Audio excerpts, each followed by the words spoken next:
G'day, let's continue on where we left off in our chemical energetics unit, where today we're going to introduce two more enthalpy changes, look at the enthalpies of solution, the enthalpies of hydration, where we're going to understand enthalpy changes that occur in ionic salts in solution. So let's start by talking about ionic salts. What did we talk about last time? Well, we talked about the idea of lattice energy, didn't we? And the fact that the lattice energy, defined as the energy released when we have gaseous ions to form a ionic compound in the solid state. It's a very large exothermic process, gives off lots of energy. And the implication of that is that it's a very strong, stable lattice. Because if it's a very large exothermic in one direction, it's going to be very large endothermic in the other direction. It takes lots of energy to break that lattice apart. So let's just remind ourselves of the definition. The large exothermics of lattice energy shows that the ionic lattice is very stable with respect to its gaseous ions. The more exothermic it is, the stronger the ionic bonding in the lattice. The example we used predominantly of sodium chloride. We've got a mole of our gaseous ions forming a mole of our our solid ionic compound, and we have a very large exothermic process. So here's a question. If we've got a very strong, stable lattice that we says takes lots of energy to break apart, but you probably got a little bit of sodium chloride in the kitchen. It's what is table salt, what we use our salt in our cooking, sprinkle it in our chippies, make our chippies nice and tasty. But you can get this strong ionic lattice and you can dissolve it in a glass of water, where we don't, traditionally think of a glass of water as having a whole lot of energy, do we? How does this happen if this is such a strong, stable lattice, which it very much is? What's going on there? Furthermore, when we talk about solubility of salts, previously we've talked about something being soluble, where it does dissolve, or something being insoluble, where it doesn't dissolve. But we can investigate these concepts a little bit deeper and really talk about how do we define something as soluble and how do we define something as insoluble. So let's begin there with a discussion on solubility. Solubility is relative. It is the maximum amount of a substance that will dissolve in a given amount of solvent at a certain temperature. Depending on the chemical properties of one substance, a lot more can dissolve in a given amount of solvent than something else. But relative, like I say, we can change solubility. We can change what solvent we're dissolving it in. We can change what temperature we're dissolving it at to increase or decrease how much can dissolve accordingly. So when we pop labels like soluble and insoluble on something, well, put it under different conditions, all of a sudden maybe that label isn't as applicable. Even the most insoluble metallic salts will dissolve a very small amount. So let's take something incredibly insoluble, such as mercury sulfide, where 2.943 times 10 to the minus 25 grams will dissolve in 100 milliliters. So you pop a 0.24 zeros and a 2, that many grams is going to dissolve in 100 milliliters water. But there's still something dissolving there, isn't it? It's still got a very, very, very, very, very small amount of solubility, but I'm literally telling you that a small amount does dissolve. So, what does that mean? Let's take the other end of the spectrum. Even the most soluble salts have a maximum amount that can dissolve in water.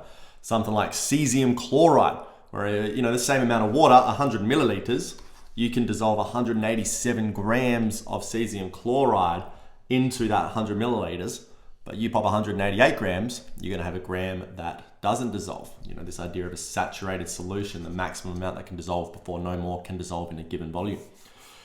So I'm telling you this is soluble, but there's so much you can put in where it becomes insoluble. So this idea of soluble and insoluble, it's all relative. It's all relative. And it's used for practical purposes, right? So for all intents and purposes, if you're dealing with this mercury sulfide and only that much is dissolving, it's insoluble, If you can put that much cesium chloride in that much water for any sort of practical use, that is a soluble substance. So that's how we usually define these things, is you have some sort of, maybe arbitrary is the wrong word, but some sort of boundary where we can say beyond this amount of dissolving, below this value, it's insoluble. Above this value, it's soluble, and then between those, slightly soluble. Hey, why not? So this I suppose theoretical extremes of completely insoluble where literally nothing dissolves, or completely soluble where literally everything dissolves, we can pop a few boundaries and make practical uses of these words. Pop a few more boundaries in there, have one at the highly soluble, soluble and highly soluble, or insoluble, highly insoluble. Whatever uses you use them for, go nuts. But just be aware that it's a relative terminology that we're using here. So let's talk about how something does dissolve using water as our solvent. How does water dissolve ionic salts? Let's consider ionic and covalent as two extremes of a spectrum. We've already discussed the idea that a pure covalent bond, pure ionic bond doesn't really exist. It's a spectrum where covalent bonds can start to incorporate ionic character due to differences in electronegativity where they have it. Even the most covalent compound, let's say between two identical atoms. We've talked about the idea of dispersion forces, van der Waals forces, where there's random fluctuation of electron clouds. One side ends up with a higher distribution of electron density than the other. It gives it a temporary dipole, which changes almost immediately, but it's still a dipole that exists temporarily. So even something that's very, very covalent, purely covalent, where it's a pure sharing of bond, still has the small amount of ionic character. And then the more and more ionic character it has, the more what we say polar it becomes. So right down here, we have our van der Waals forces, our temporary van der Waals forces, I'll write that, where we have our temporary dipoles, and then we can get a bit more polar, where we have our permanent dipoles, our dipole-dipole interactions, something like HCl, where there's a permanent difference in the distribution of that electron cloud to give it a permanent partial charge. And then we can have extreme examples of that. We can have our hydrogen bonding, which are very polar covalent bonds, where we got a hydrogen bonded to a nitrogen, oxygen, fluorine, and we have that extreme difference in electronegativity, giving it even more ionic character again. What we'll look at later on in the course is the idea of ionic polarization. We've sort of been looking going in this direction, is what I like to think of it as. Later on, we're going to look at going in this direction, where we take ionic bonds and we start considering ionic bonds as a extreme of a spectrum, which may or may not exist. Same with a pure covalent bond. It's a question for someone smarter than I. But the ionic bonds start to incorporate a little bit more of this covalent character, something called ion polarization, like I say, where we can distort that electron cloud and we start to incorporate some covalent character. Thinking about pure ionic bonds as these discrete, perfectly spherical charges. But, these can start to become distorted, and they, perhaps a little bit of overlap to make it more covalent in character. So most materials do not have pure covalent, ionic, or pure metallic, which we haven't really talked about at this point, but they don't really have this pure character.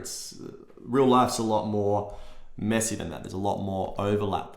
And our bonding models, the idea that we have a metallic bonding model, an ionic bonding model, a covalent bonding model, and we pop our little substances in these boxes with their walls around them that don't overlap. That's a whole bunch of nonsense too. There's huge amount of overlaps. We're going to look at metallic substances forming covalent bonds, and we're looking at transition metals and ligands. We've already looked at covalent molecules having ionic character, which we've talked about with these polar covalent bonds. And what we're going to look at now is the fact that we can form a ion-dipole bond. So we can form a bond between a covalent molecule and an ionic substance. So, to be a lot more closer than reality, we have to extend our models, we have to advance our models and start to think of these on spectrums as opposed to these nice, neat, discrete little packages. So let's talk about this idea of an ion-dipole bond. Get a black pen. Ion-dipole bond, which luckily is just what it sounds like. It's a bond between an ion and a dipole. So we're familiar with dipole-dipole bonds. So let's say something like we got HCl, we have a difference in electronegativity. Therefore, one atom, the chlorine, holds the electron pair closer than the hydrogen does. This creates a temporary this creates a uneven distribution, creates a permanent dipole, and that creates a dipole-dipole bond between ding dong, who's at the door. It's electrostatic force of attraction. Here it is again, another phenomenon that we explain, positive and negative attract each other.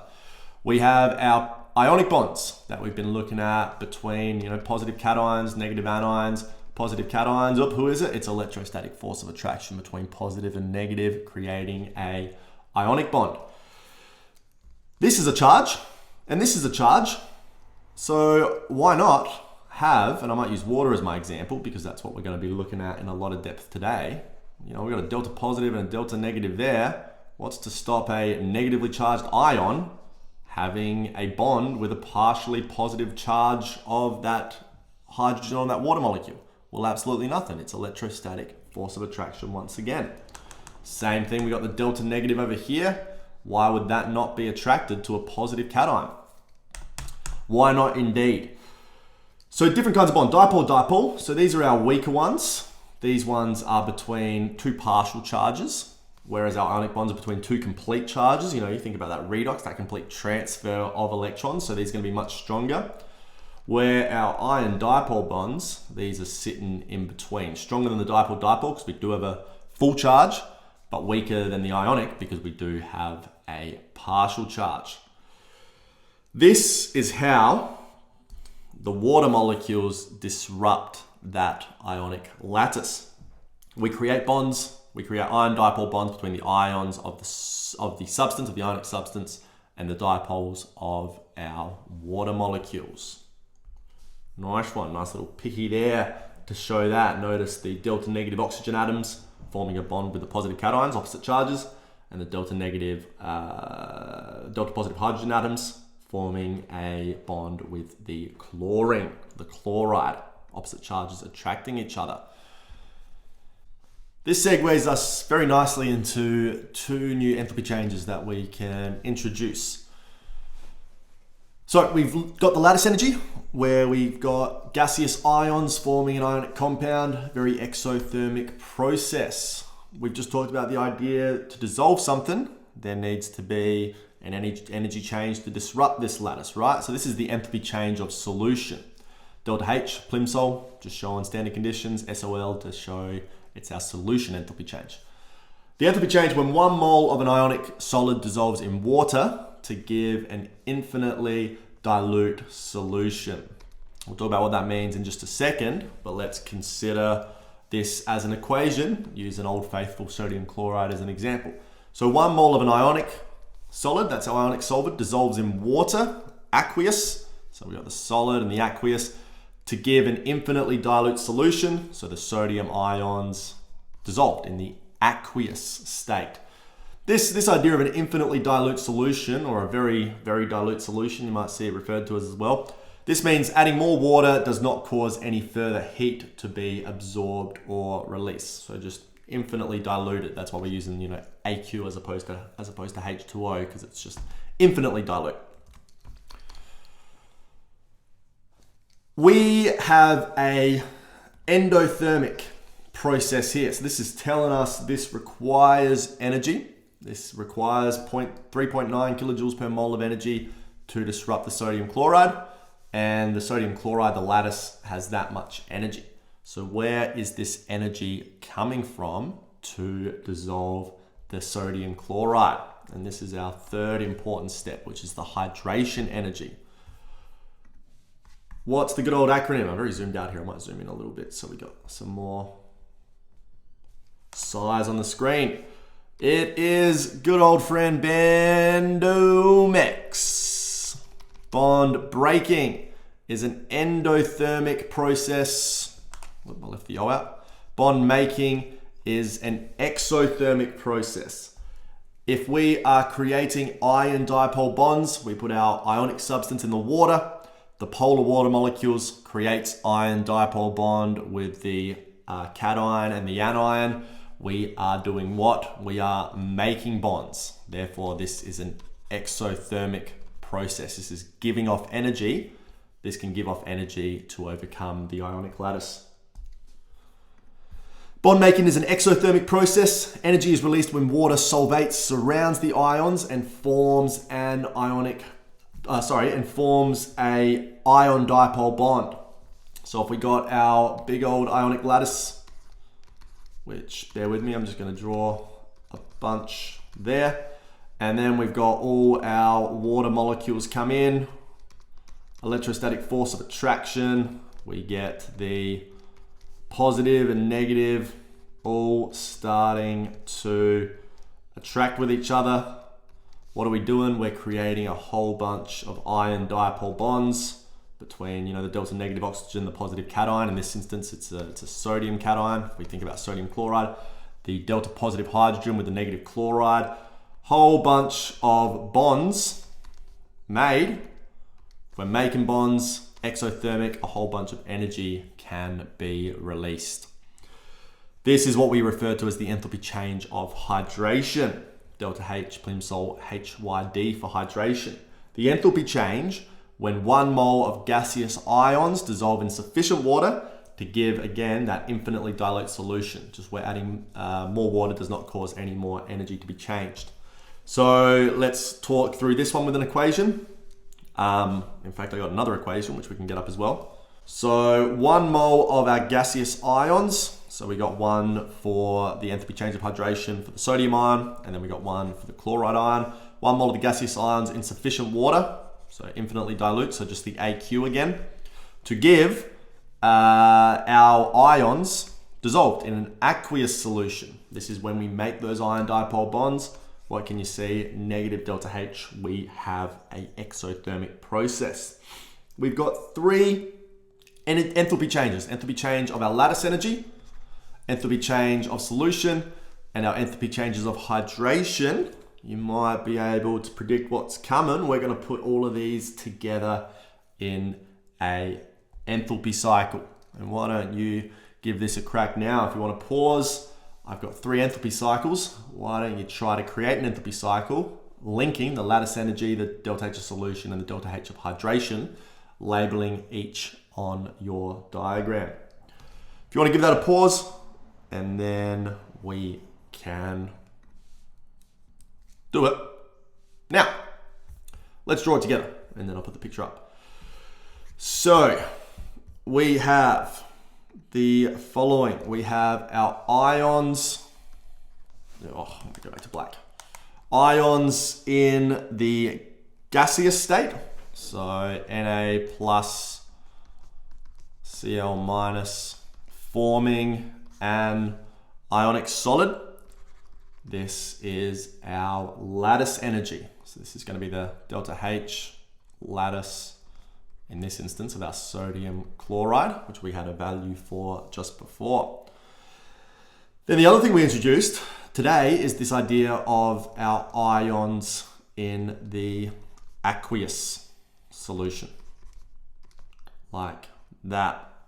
And we've got 2 enthalpy changes that we just introduced before. So going from the solid into the aqueous ions. So this is the enthalpy change of solution of our sodium chloride. And then we have the hydrating energy. So going from the gaseous ions to the aqueous ions. So this is going to be the delta H of hydration, where we have 1 for the sodium ion, and we have 1 for the chloride ion to go from the gaseous to the aqueous. This is another good old-fashioned enthalpy cycle, isn't it? So we've got a direct route, we have an indirect route like that. We can start to pop some additions. And it's all, once again, based on Hess's law. Where we're saying it doesn't matter how many steps we do in a chemical reaction, we all end up with the same enthalpies conserved. So in this instance, we've got the delta H of hydration, which will be for both our sodium and chloride ions. That's our direct route. That's going to be equal to the lattice energy plus our delta H of solution. So the higher the lattice energy, the greater the force required to break the lattice, and therefore the less chance that it will be soluble. Let's think about this. Let's think about if we want it to be, if we want to know if our substance is going to be soluble or not. So we want to look at the delta H of solution, and we can think about this quite logically. If our delta H of solution is an endothermic value, let's consider delta H of solution being a very endothermic value. What does that tell us? That tells us that in order for the reaction to take place, we need energy, don't we? Because it's a positive delta H, energy needs to be supplied. So logically, hopefully what you can see will follow is that the more exothermic our value is for delta H of solution, the more soluble it is likely to be. So what is our delta H of solution dependent on? If we rearrange our equation here, our delta H of solution is equal to the delta H of hydration minus the delta H of the lattice energy. So the delta H solution is dependent on the hydration energy and the lattice energy of whatever our ionic compound is. The processes of overcoming the lattice energy and the energy from hydrating the ions, these are in competition. If you think about the lattice energy as the energy that is in the lattice, and you think about the hydrating energy as the energy that will break that lattice apart, well, you can see they're in competition, and as we saw over here, they're both dependent, and they're both going to dictate how soluble a substance is based on the Hess's cycle, based on the enthalpy cycle that we created. So generally, like we say, to be soluble, the delta H of solution will be exothermic, where the higher the positive value, the more endothermic it becomes, the less soluble it will become. So we said over here that we've got our delta H of solution of sodium chloride, which is plus 3.9. Still soluble, it's endothermic, but it's a very, very, very low endothermic value. The more endothermic this becomes, the less soluble it is likely to be. Let's start doing it with some numbers as we like to do. Task: calculate the delta H of solution of sodium fluoride and draw an energy profile diagram using the following values. So if you want to pause and give that a go, be aware it's not an enthalpy cycle, it's asking for the energy profile diagram where you put them above and below each other. So pause that, give that a crack, and let's have a look now together. So I'll draw my energy profile diagram down here in this bottom corner. So what do we have to begin with? We've got our sodium fluoride. Let's just start with our sodium fluoride as an ionic solid. We know that if we want to get this into a aqueous, the sodium fluoride of aqueous, that is going to be our value for the delta H of solution. So this process here, delta H of solution of sodium fluoride, that is the value that we want to calculate. So what else do we have? Well, if we look back at our enthalpy cycle over here, we've got the ions in the aqueous solution, which is this one down here. I could also, to be a bit more consistent, I could also write this with our ions, and perhaps I will change that. So, sodium ion, aqueous plus chloride plus fluoride. So used to using sodium chloride as an example. So that's what we want to do. So then our third thing to include is the ions in the gaseous state. So we have the sodium ions in the gaseous and the fluoride ions, pardon me, also in the gaseous. I'll pop my box around this to make it nice and consistent. Then we can put our other enthalpy changes on the diagram. So going from the sodium ions in the gaseous state to the sodium ions in the aqueous state, this is going to be our delta H of hydration. So we've got two values for the delta H of hydration. We've got the delta H of hydration for our sodium ions, which is going to be, where are we? Minus 406 kilojoules per mole equals minus 406 kilojoules per mole. So that's telling us when we form those ion dipole bonds between the water molecules and the sodium, we're releasing that much energy. And similarly, when we form those bonds with the chloride ions, only with the delta positive part of the water molecule this time. I keep writing chloride, it's a fluoride.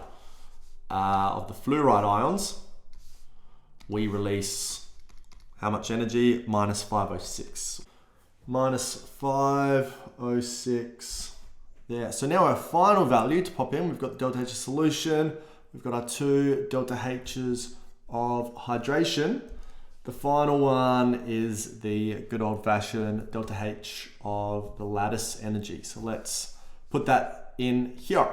So this is going from ions in the gaseous state down to our ionic solid there. ΔH of the lattice of sodium fluoride, and that value is equal to minus 902 kilojoules per mole.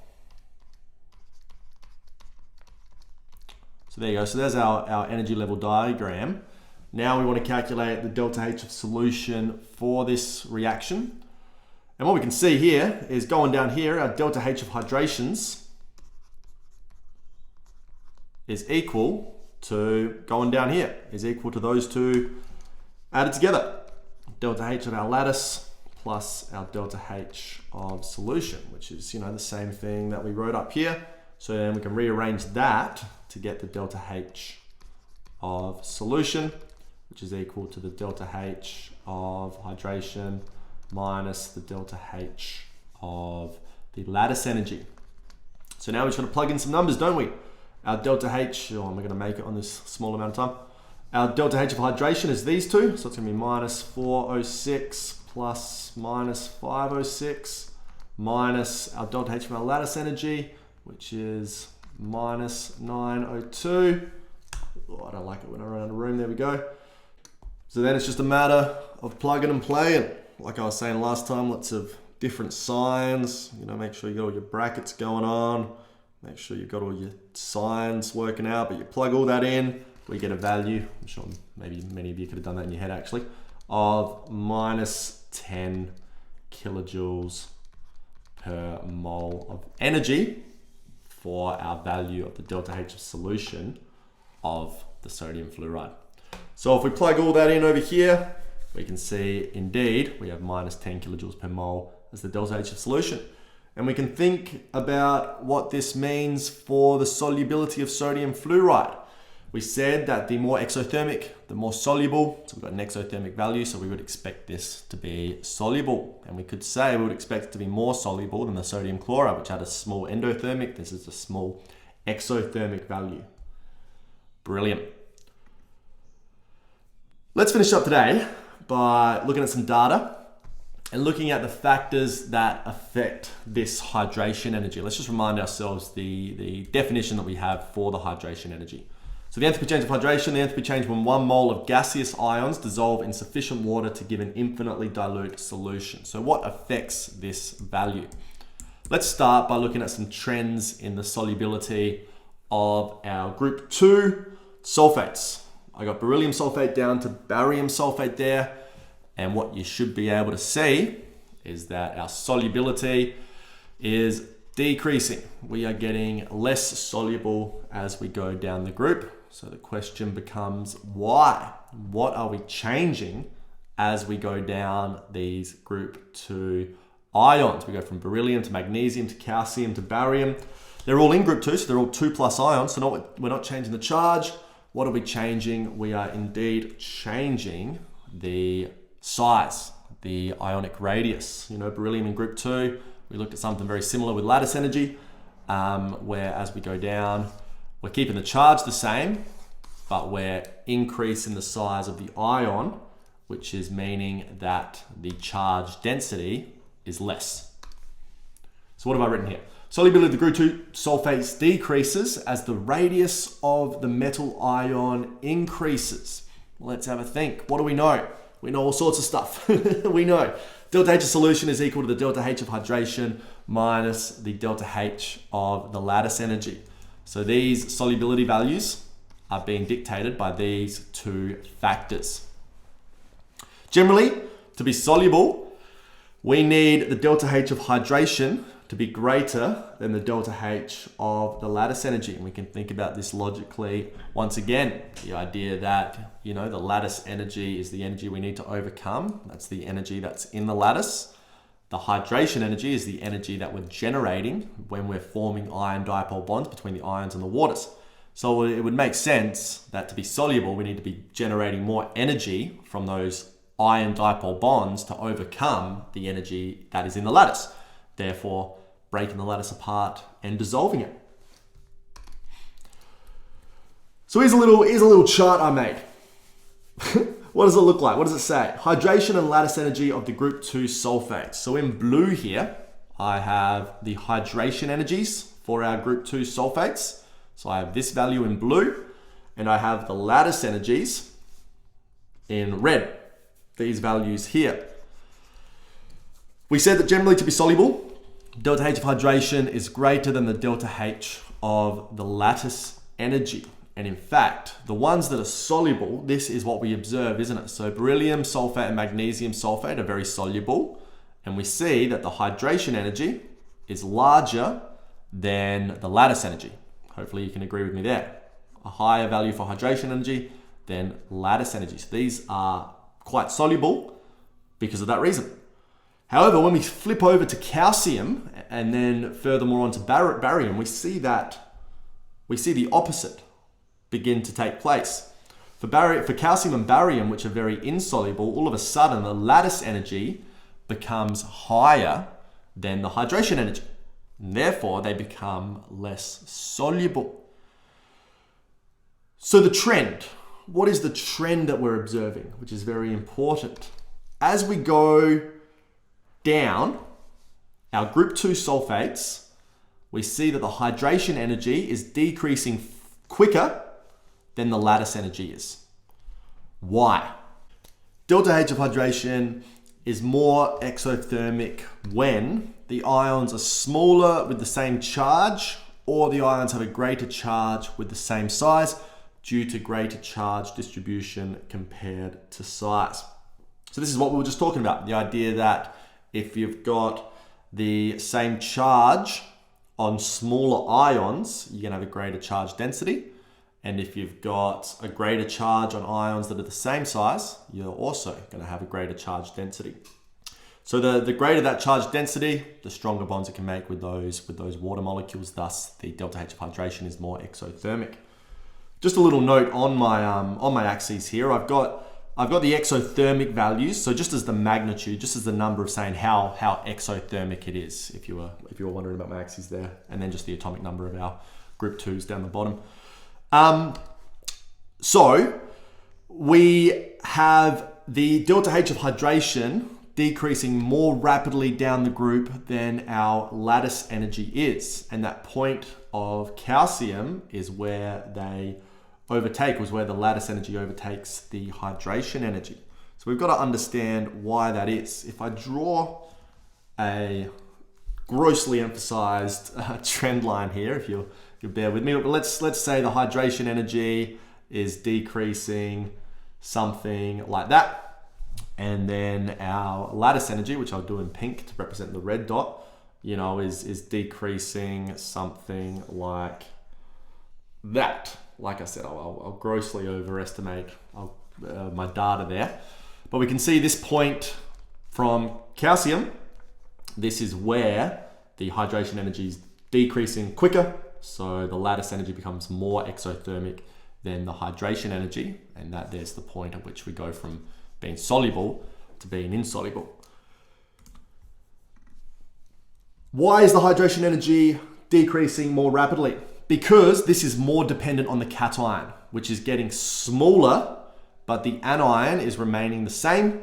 So we see a bigger change down the group because the hydration energy is more affected by our cation there, whereas our lattice energy, the lattice energy is greater if the same charged ions are smaller.